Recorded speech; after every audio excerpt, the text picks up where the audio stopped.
आशा करता हूं आप सब बहुत अच्छे होंगे। मेरा नाम है सिद्धांत अग्निहोत्री। स्टडी ग्लोस पे आपका बहुत बहुत स्वागत है दोस्तों। Happy Holi to all of you. तो आज होली है, मैं स्टूडियो तो जाऊंगा नहीं, तो आज तो सारे पीपीटीज पे ही लेक्चर होंगे। और यार 1 मिलियन के बहुत करीब हैं। 1 मिलियन होगा तो मैं बहुत बड़ा गिव अवे करूंगा। फिलहाल दोस्तों हमारी होली सेल शुरू हो गई है। आई होप ये कोर्स आपने अभी तक ले लिया होगा। इस बार यूपीएससी हम आपका निकलवाएंगे। हर रोज लाइव क्लासेस हो रही हैं, हिंदी इंग्लिश दोनों में। टेस्ट सीरीज आपको मिल रही है बहुत। हम लाइव क्लासेस में भी क्वेश्चन प्रैक्टिस करवा रहे हैं। टेस्ट सीरीज में 1200 सवाल है जो कि श्योर शॉट आने हैं, और current affairs, CSAT, everything is there. तो आपको करना ये है कि आप होली 25 कूपन कोड यूज करिए, तो आपको एक्स्ट्रा 25% ऑफ मिलेगा। ठीक है, और ये कोर्स जरूर लीजिए। सी सैट का भी आप कोर्स सेपरेटली ले सकते हैं। इसमें लेंगे तो आपको ये पूरा 2300 का कोर्स मिलेगा। सी सैट ऐसे सेपरेटली लेंगे तो 1500। बाकी यूपीएससी का अगर आप कोर्स ले रहे तो उससे अच्छा तो कुछ है ही नहीं। वो 1 2 3 साल का है। एनसीईआरटी के कोर्सेज है तो सब पे 25% ऑफ है। अब ऐसा है कि पहले ये समझिए कि ओआईसी और हुर्रियत क्या है। देखिए ओआईसी पे मैंने लेक्चर्स भी लिए हैं। ऑर्गेनाइजेशन ऑफ इस्लामिक कंट्रीज, जितनी भी इस्लामिक कंट्रीज हैं, जितनी भी, वो इसके अंदर आती है।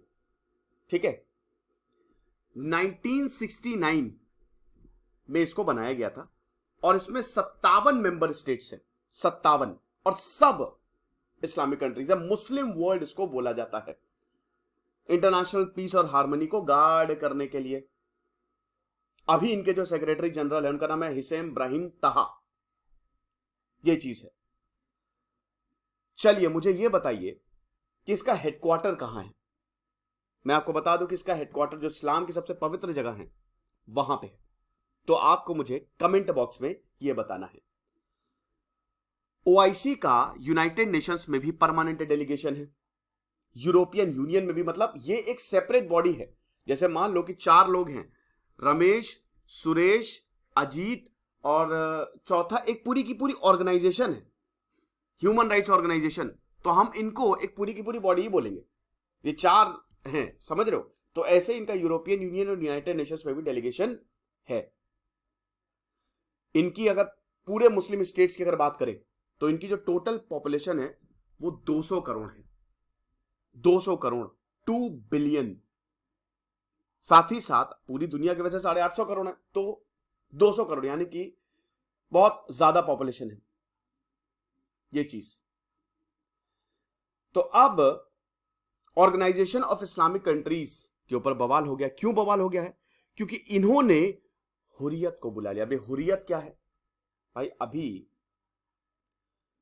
एक मूवी आई है कश्मीर फाइल्स, आई होप आपने देखी होगी।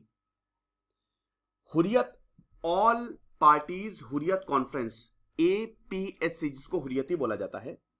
26 पॉलिटिकल पार्टीज का ये अलायंस है। 1993 9 मार्च 1993 को बनाया गया था। देखिए 1987 में कश्मीर में इलेक्शंस हुए, बवाल हो गया कश्मीर में इलेक्शंस हुए। उसके बाद 4 साल तक एक मिलिटेंट फेज चला। कश्मीरी पंडितों को मार मार के भगाया गया, उनका कत्लेआम हुआ। इसमें बहुत मुस्लिमों की भी जान गई थी दोस्तों। आपको ये मैं ये भी बता दूं एक थोड़ा सा। देखिए इसमें बहुत सारे मुस्लिम्स भी मारे गए थे, ये भी आपको बता दूं। लेकिन जो जेनोसाइड हुआ था वो हुआ था कश्मीरी पंडितों का। इससे तो मुंह फेर नहीं सकते। तो 1991 में हम ये देखते हैं कि जब आर्मी ने टेक ओवर किया तो बहुत मारा इन सबको, बहुत मारा, ये जितने भी मिलिटेंट्स थे। तो फिर सारे के सारे, यासीन मलिक जो जेकेएलएफ का लीडर था, जो हत्या में शामिल है, बाद में उसको इतना मारा कि वो सीधा डेमोक्रेट रास्ते पे आ गया कि हम तो इलेक्शंस लड़ेंगे। तो 1993 में फिर हुर्रियत का जन्म होता है।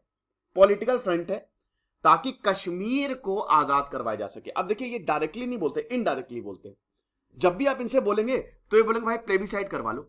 प्लेबिसाइड, देखिए इनका मन पाकिस्तान की तरफ है। सिंपल, इनका मन है ना, इनका दिल पाकिस्तान के लिए धड़कता है। इनको इतनी समझ नहीं है कि पाकिस्तान अपने आप को तो संभाल नहीं पा रहा। जरा देखिए, आप भारत के कश्मीर की तो बात करते हो, आप पाकिस्तान के कश्मीर की क्यों नहीं बात करते हो, जो उसने ऑक्यूपाई, इलीगली ऑक्यूपाई करके रखा हुआ है। वहां पे लोगों की वो हालत है कि क्या बताएं। पाकिस्तानी फौज यहां पे वो अत्याचार करती है, भूल जाइए आप सब कुछ। ये चीज है। तो अभी जो इसका लीडर है वो है मीर वैस उमर फारूक।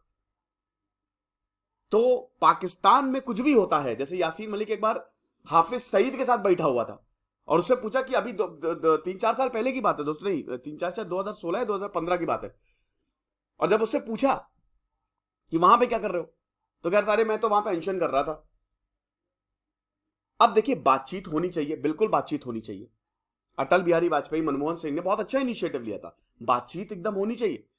लेकिन तुम भी तो अपनी बातों पे अडिग रहो। बातचीत किस मसले पे होगी? बात तुम जाके पाकिस्तान की गोद में बैठ रहे हो तो बातचीत करेंगे हम, ऐसा तो होगा नहीं। ये चीज है।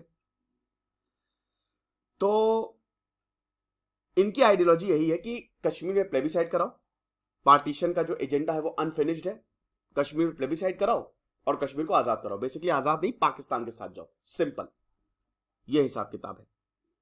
और आपको बता दूं कि ऑर्गेनाइजेशन ऑफ इस्लामिक कंट्रीज ने हुर्रियत को ऑब्जर्वेशन स्टेटस दिया है, तो इसीलिए अब आप समझे कि ओआईसी ने इनको बुलाया है। ओआईसी ने मीरवैज उमर फारूक को जून 2005 में भी बुलाया था, जो यमन में इनकी कॉन्फ्रेंस हुई थी, हालांकि बाद में स्प्लिट भी हो गए। अभी दो फैक्शंस है, हुर्रियत के दो फैक्शंस है, एक तो मीरवैज उमर फारूक का है और एक सैयद अली शाह गिलानी, आपने सुना होगा, उसका है। अब ये जो मीरवैज का ग्रुप है ये एक मॉडरेट फैक्शन है। मॉडरेट मतलब ये लोग दया याचिका करेंगे, ये लोग डेमोक्रेट इन द सेंस की, मतलब देखिए सबके सब मिलिटेंट थे पहले, अब जाके सीधे हो गए, आर्मी ने सीधा किया है। यासीन मलिक जो है, यासीन मलिक इसी फैक्शन में ही आता है, ठीक है। हालांकि ये नॉन हुर्रियत लीडर है, यासीन मलिक जेकेएलएफ का है। अब हम बात करते हैं कि ओआईसी का क्या मसला है। देखो, ओआईसी और हुर्रियत समझ गया, तो भारत ने जमकर लताड़ लगाई है ओआईसी को, जमकर लताड़, और बहुत डांटा है। सरकार ने दो टूक कहा है कि भाई क्या इस तरीके की गतिविधियां हम बहुत गंभीरता से ले रहे हैं। हिदायत दी है, हम ओआईसी से यह उम्मीद करते हैं कि वो भारत विरोधी गतिविधियों में संलिप्त रहने को प्रोत्साहित नहीं करेगी। मतलब ये तो एंटी इंडिया एक्टिविटीज है ना। सऊदी भारत का बहुत अच्छा दोस्त है, आपको बता दो कि सऊदी पाकिस्तान को इतना सपोर्ट नहीं करता जितना भारत को करता है, लेकिन सऊदी लीडर है और आप इस तरीके से कर रहे हो, ये तो एंटी इंडिया एक्टिविटी है। आपको एक और चीज बता दूं कि कश्मीर खाली पाकिस्तान उठा रहा था, बाकी किसी भी इस्लामिक देश ने कश्मीर का मुद्दा नहीं उठाया, कुछ नहीं। वो कह रहे हाँ भारत जो कर रहा है वो सही है, टर्की को छोड़ दे, टर्की मलेशिया इन सबको छोड़ दे, अगर तो दो तीन को छोड़ दे तो भारत सरकार ने बहुत ही अफसोस जताया है कि ये क्या कर रहे हो आप भाई। इंपॉर्टेंट जो महत्वपूर्ण गतिविधियां हैं उन पे ध्यान केंद्रित करो, और तुम यहां पे सेपरेटिज्म को बढ़ावा दे रहे हो। Kashmir is an integral part of India. जो लोग बोलते हैं ना Kashmir is not an integral part of India, दुनिया के सबसे बड़े गधे बेवकूफ इंसान है।